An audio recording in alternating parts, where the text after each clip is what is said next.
Chapter 6. Motivation is overrated. Environment often matters more. Anna Thorndike, a primary care physician at Massachusetts General Hospital in Boston, had a crazy idea. She believed she could improve the eating habits of thousands of hospital staff and visitors without changing their willpower or motivation in the slightest way. In fact, she didn't plan on talking to them at all. Thorndike and her colleagues designed a 6-month study to alter the choice or architecture of the hospital cafeteria. They started by changing how drinks were arranged in the room. Originally, the refrigerators located next to the cash registers in the cafeteria were filled with only soda. The researchers added water as an option to each one. Additionally, they placed basket of bottled water next to the food station throughout the room. Soda was still in the primary refrigerators, but water was now available at all drink locations. Over the next 3 months, the number of soda sales at the hospital dropped by 11.54%. Meanwhile, sales of bottled water increased by 25.8%. They made similar adjustments and saw similar results. With the food in the cafeteria, nobody had said a word to anyone eating there. Because the amount of water in the environment was increased, behavior shifted naturally and without additional motivation. People often choose products not because of what they are, but because of where they are.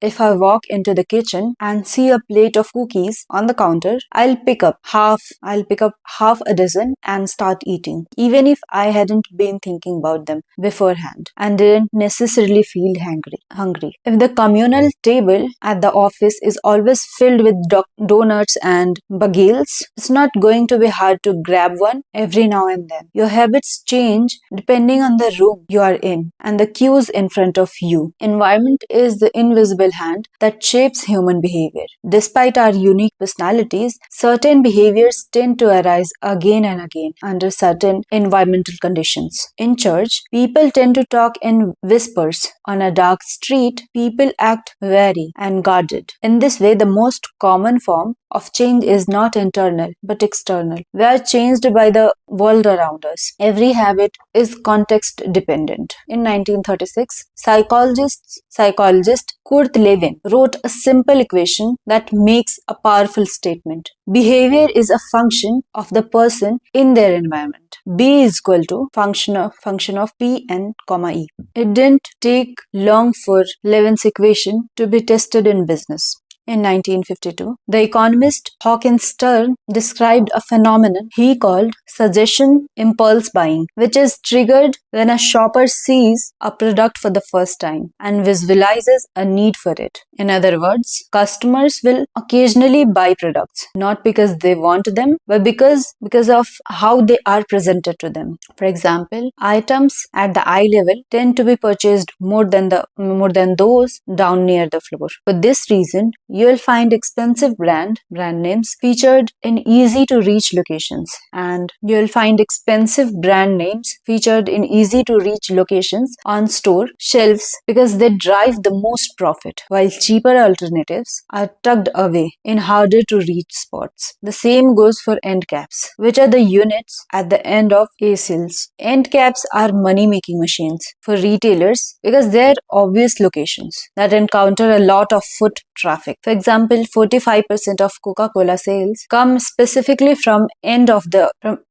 aisle racks. The more obviously available a product or service is, the more likely you are to try it. People drink Bud Light because it is in every bar and visit Starbucks because it is on every corner. We like to think that we are in control. If we choose water over soda, we assume it is because we wanted to do so. The truth, however, is that many of the actions we take each day are shaped not by purposeful drive and choice, but by the most obvious option. Every living being has its own methods for sensing and understanding the world. Eagles have remarkable long-distance vision. Snakes can smell by tasting the air with their highly sensitive tongues. Sharks can detect small amounts of electricity and vibrations in the water caused by nearby fish. Even bacteria have chemoreceptors, tiny sensory cells that allow them to detect toxic chemicals in their environment. In humans, perception is directed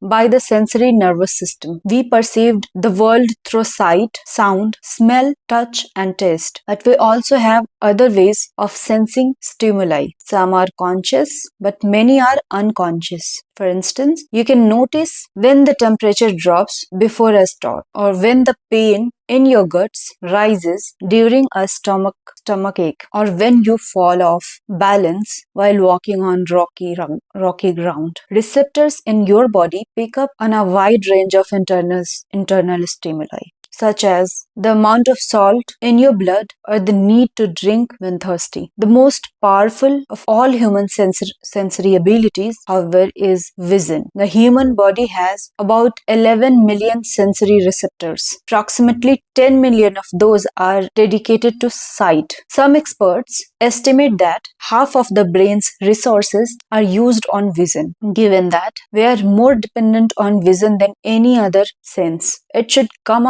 as no surprise that visual cues are the greatest catalyst of our behavior. For this reason, a small change in what you see can lead to a big shift in what you do. As a result, you can imagine how important it is to live and work in environments that are filled with productive cues and devoid of unproductive ones.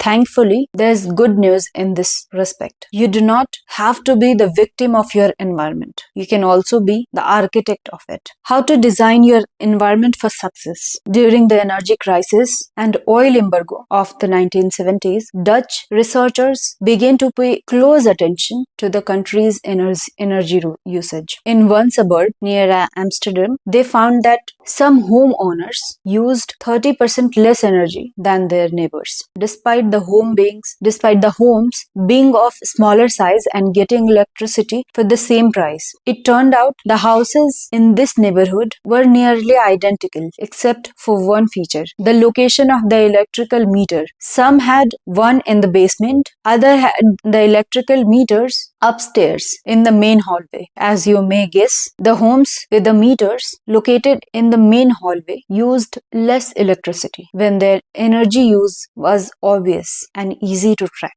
People changed their behavior. Every habit is initiated by a cue. We are more likely to notice cues that stand out. Unfortunately, the environment where we live and work often make it easy not to do certain actions because there is no obvious cue to trigger the behavior. It's easy not to practice the guitar when it's tucked away in the closet. It's easy not to read a book when the bookshelf is in the corner of the guest room. It's easy not to take your vitamins when they're out of the sight in the pantry. When the cues that spark a habit are subtle or hidden, they are easy to ignore. By comparison, creating obvious visual cues can draw your attention toward a desired habit. In early 1990s, the cleaning staff at Schiphol Airport in Amsterdam installed a small sticker that looked like a fly near the center of each urinal. Apparently, when men stepped up to urinals, they aimed for what they thought was a bug. The stickers improved their aim and significantly reduced spillage around the urinals. Further analysis determined that the stickers cut the bathroom cleaning cost by 8% per year. I have experienced the power of obvious cues in my own life. I used to buy apples from the store, put them in the crisper in the bottom of the refrigerator, and forgot all about them. By the time I remembered, the apples would have gone bad. I never saw them, so I never ate them. Eventually, I took my own advice and redesigned my environment. I bought a large display bowl and placed it in the middle of the kitchen counter. The next time I bought apples, that was where they went. They went out in the open where I could see them, almost like magic. I began eating a few apples each day, simply because they were obvious rather than out of sight. Here are a few ways you can redesign your environment and make the cues for your preferred habit more obvious. First, if you want to remember to take your medication each night, put your pill bottle directly next to the faucet on the bathroom counter. Second, if you want to practice guitar more frequently, place your guitar stand in the middle of your living room. Third, if you want to remember to send more thank you notes, keep a stack of stationery on your desk. Fourth, if you want to drink more water, fill up a few water bottles each morning and place them in common locations around the house. If you want to make a habit a big part of your life, make the cue a big part of your environment. The most persistent behaviors usually have multiple cues. Consider how many different ways a smoker could be prompted to pull out a cigarette, driving the car, seeing a friend smoke, feeling stressed at work, and so on. The same strategy can be employed for good habits. By sprinkling triggers throughout your surroundings, you increases the odds that you will think about your habit throughout the day. Make sure the best choice is the most obvious one. Make a better decision. Making a better decision is easy and neutral and natural when the cues for good habits are right in front of you. Environment design are powerful, not only because it influences how we engage with the world, but also because we rarely do it. Most people live in a world others have created for them, but you can alter the spaces where you live and work to increase your exposure to positive cues and reduce your exposure to negative ones. Environment design allows you to take back control and become the architect of your life. Be the designer of your world and not merely the customer of it. The context in the cue. The cue that can trigger a habit can start out very specific, but over time, your habits become associated not with a single trigger, but with the entire context surrounding the behavior. For example, many people drink more in social situations than they would ever drink alone. The trigger is rarely a single cue, but rather the whole situation. Watching your friends order drinks, hearing the music at the bar, seeing the beers on tap, we mentally assign our habits to the location in which they occur.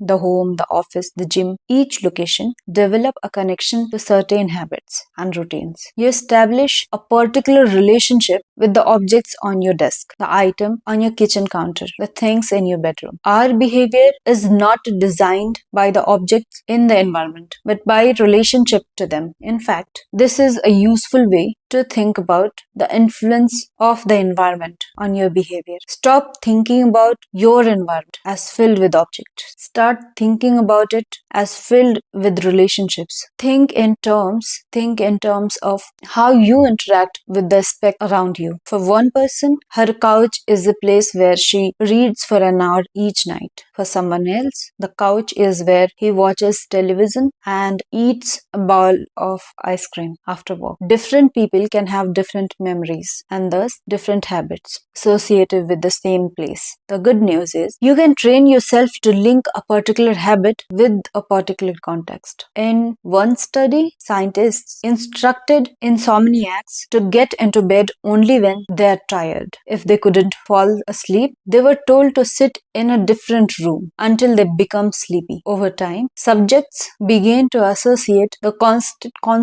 context of their bed with the action of sleeping, and it became easier to quickly fall asleep when they climbed in bed. Their brains learned that sleeping, not browsing on their phones, not watching television, not staring at the clock, was the only action that happened in that room. The power of context also reveals an important strategy. Habits can be easier to change in a new environment. It helps to escape the subtle triggers that cues the nudge you towards your current habits. Go to a new place, a different coffee shop, a bench in park, a corner of your room you seldom use, and create a new routine there. It is easier to associate a new habit with a new context than to build a new habit in the face of competing cues. It can be difficult to go to bed early if you watch television in your bedroom each night. It can be hard to study in the living room without getting distracted if that's where you always play video games. But when you step outside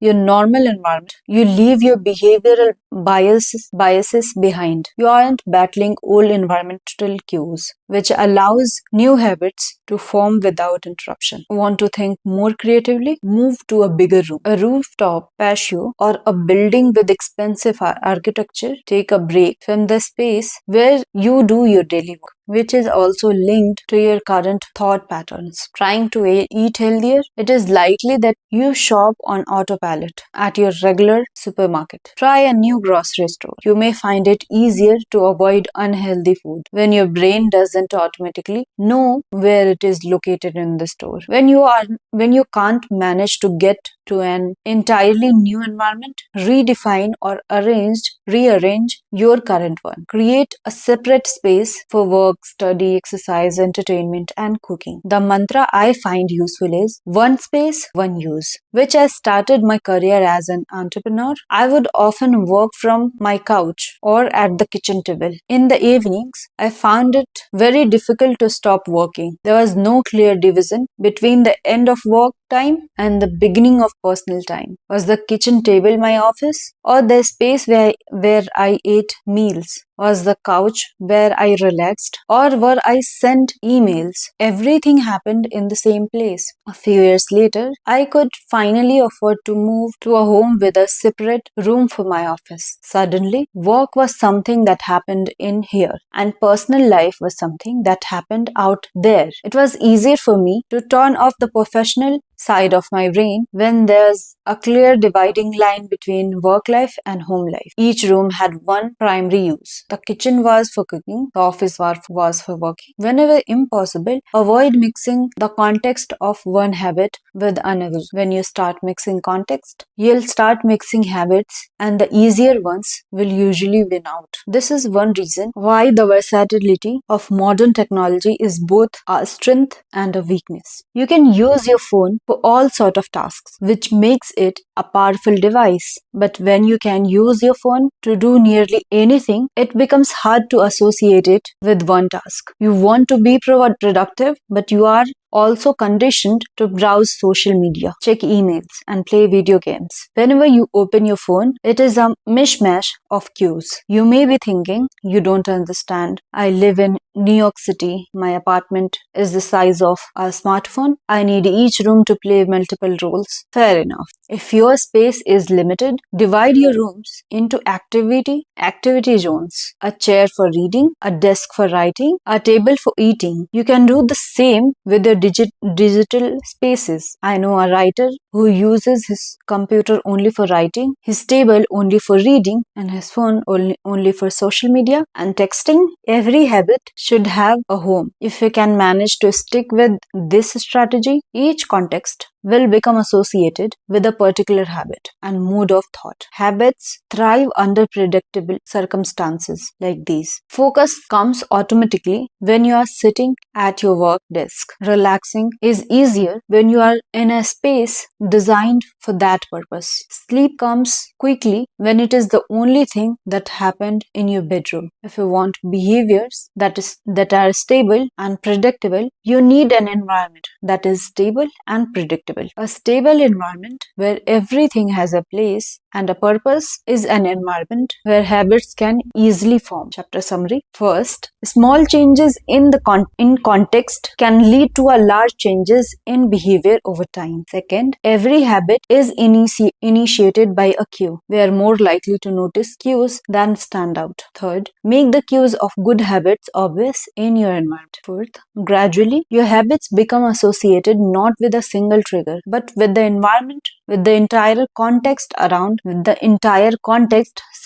the behavior. The context becomes the cue. Fourth, it is easier to build new habits in a new environment because you are not fighting against old cues. Chapter 7, the secret to self-control. We will listen it in the next chapter, in the next episode.